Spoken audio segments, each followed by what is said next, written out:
Flávio Bolsonaro. Você é louco de votar nesse cidadão que não sabe o que ele propõe para você. É um pré-candidato e não sabe nada, de nada.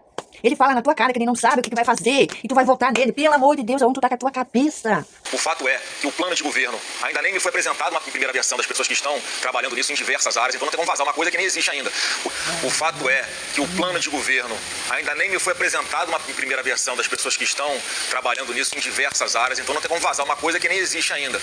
O que está muito claro é o diagnóstico que está sendo feito, que só em mês de março agora, por exemplo, a dívida pública no Brasil cresceu 222 bilhões de reais em apenas um mês. Isso significa 7,2 bilhões. Então vamos lá. Flávio Bolsonaro é pré-candidato a presidente, já que o pai dele está preso, inelegível, foi condenado a 27 anos e 3 meses de prisão. O jornalista pergunta sobre o que ele propõe para o povo.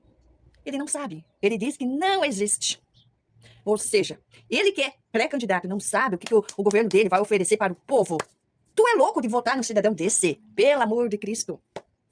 Outra, quando é para atacar o PT, ele enche os pulmões e vem para frente. Isso ele descasca e joga valor disso, valor daquele, dívida pública, imposto e taxa e não sei o que, não sei o que. Gente, o presidente Lula quer taxar aqueles que é bilionário, aquele que ganha rios e rios e rios e rios de dinheiro, enquanto o pobre, miséria, miséria.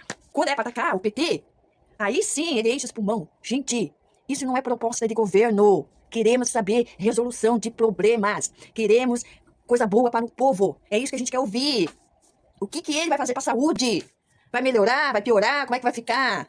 O salário vai aumentar, vai diminuir, vai cortar tudo, vai mandar os aposentados trabalhar? O senhor tem defendido a importância de se fazer um ajuste fiscal, tem feito muitas críticas à forma como o atual governo lida com as contas públicas, mas houve uma dúvida em relação a que tipo de política que o senhor pretende adotar, caso eleito, por exemplo, em relação ao salário mínimo. Uma das discussões é desvincular o salário mínimo de quem está na ativa da correção do salário mínimo, por exemplo, de aposentados e pensionistas. Como que o senhor pretende conduzir um ajuste fiscal e qual política que o senhor prevê para o salário mínimo? Olha, não está em discussão na nossa pré-campanha essa ação do salário mínimo, de mudar o critério para atualização de pensões, por exemplo. É fake news essa história de que nós estamos discutindo isso na campanha. Você, o que vocês vão fazer, criatura? Ninguém perguntou do Lula, ninguém perguntou do governo. Estamos perguntando da tua candidatura, de você. Percebe o quanto essa família Bolsonaro é um desserviço para a humanidade? Eles são tão incompetentes, que a única coisa que eles sabem fazer é atacar o governo e propagar desinformação. E tu quer votar nele? Pelo amor de Cristo, abre teu olho, cidadão. Aonde que tu tá com a tua cabeça? Esse homem não sabe o que vai fazer, não sabe o que falar. Pelo amor de Cristo, ele foi ali para falar da candidatura dele. Não é do Lula, não é do PT, pelo amor de Cristo. Sempre desde o início ficou muito claro que a nossa chapa aqui de pré-candidatos ao governo, senadores, estava muito bem definida, com o Jorginho Melo ao governo, Carlos Bolsonaro em uma das vagas ao Senado e a Carolina Detoni na outra vaga para o Senado. Apenas no momento certo que isso veio mais a público, mas a gente está tomando conta de cada palanque, né, com muito cuidado, conversando com as lideranças políticas, não apenas do PL, em diversos estados, mas dos nossos partidos aliados. E essa conta que vocês vão fez, eu acho que ainda vai ter alguma modificação, muitas vezes por definição política, Jussara, e outras porque o próprio judiciário acaba tendo alguma decisão de última hora, que os palanques não há necessidade que existe uma alteração, como aconteceu agora em Roraima. Então lá a possibilidade do Hélio Lopes, né, o Hélio Negão, o Hélio Bolsonaro, ser um dos nossos pré-candidatos ao Senado, em função, dependendo da decisão que o TSE tomará, se teremos eleições diretas ou não para o governo. Senador, você estava falando de partidos aliados. Ontem teve uma operação Compliance Zero, que teve como um dos alvos o senador Ciro Nogueira, que é presidente do Progressistas, um partido que chegou a ser, inclusive, votado para indicar o seu candidato a vice. Qual o impacto dessa operação para as eleições e nessa composição dos estados, inclusive no seu palanque também como vice? Olha, em primeiro lugar, óbvio que a gente lamenta o que aconteceu.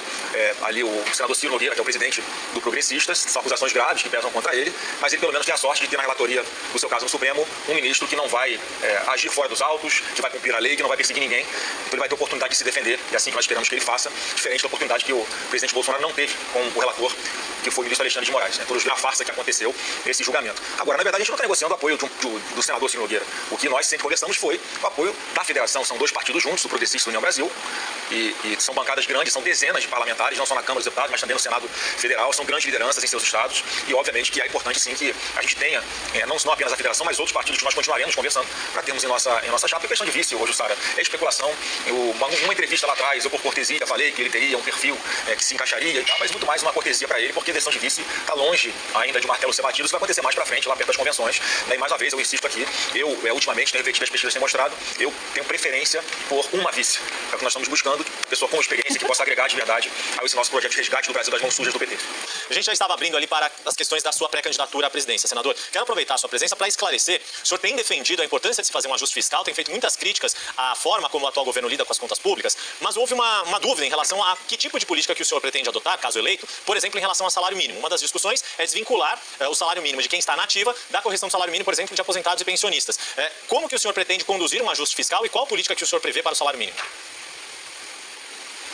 Olha, não está em discussão na nossa pré-campanha esse assunto do salário mínimo, de mudar o critério, né, para atualização de pensões, por exemplo. É fake news essa história de que nós estamos discutindo isso na campanha. O que está muito claro é o diagnóstico que está sendo feito. Que só em mês de março agora, por exemplo, a dívida pública no Brasil cresceu 222 bilhões de reais em apenas um mês. Isso significa 7,2 bilhões por dia de aumento de dívida. É uma insanidade o que esse governo faz, de aumentar impostos ou criar novos impostos a cada 37 dias. E quando aumenta a arrecadação, esfolando o bolso do contribuinte, eles gastam cada vez mais. Essa conta simplesmente não fecha e tem muito lugar que é possível sim cortar despesa, começar pela redução da quantidade de ministérios. Hoje, 39 ministérios. A gente está trabalhando com algo em torno aí de 27 ministérios. É o que a gente começou a botar no papel e não tem uma apresentação, como eu falei ainda, mas as pessoas estão se endividando por causa do descontrole do governo, taxas de juros altíssimas. Obviamente as dívidas são atualizadas com base, né, nessa âncora.